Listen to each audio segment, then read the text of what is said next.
إنا لله وإنا إليه راجعون، لا حول ولا قوة إلا بالله العلي العظيم. في هذا المناسبة الأليمة اللي صارت لخوتنا المغاربة البارح، الزلزال هذاك اللي كان 7 على سلم ريشتر، هو زلزال عنيف بزاف بزاف بزاف. الله يرحم الموتى ويشافي المرضى يا رب العالمين.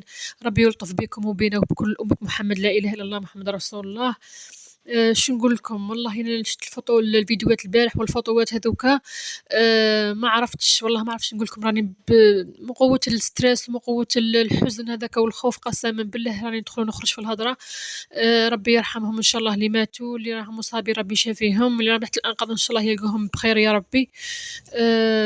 اش نقول لكم، والله قلوبنا عليكم دم، قسما بالله انا نوضت الصباح من النوم ما كنتش على بالي واش صاير، نشوف الناس يقولوا رانا يدعوا للمغرب، اهل المغرب، وانا نقول يا درا واش صار في المغرب البارح وانا لا خبر يا ربي.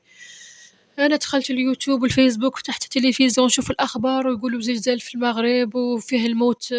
الصباح انا لقيت خبر قال لك 636، والله ما على بالي شي قداش. ربي يرحمهم ويسعدهم ان شاء الله، وربي يعطي الصبر لاهلهم ووالديهم ان شاء الله. شنو نقول لكم، عظم الله اجركم. يخلف صبركم، يخلف صبركم إن شاء الله أجر عند ربي سبحانه، لا إله إلا الله محمد رسول الله. إنا لله وإنا إليه راجعون. ربي يكون معكم، ربي يكون معكم، ربي يكون معكم.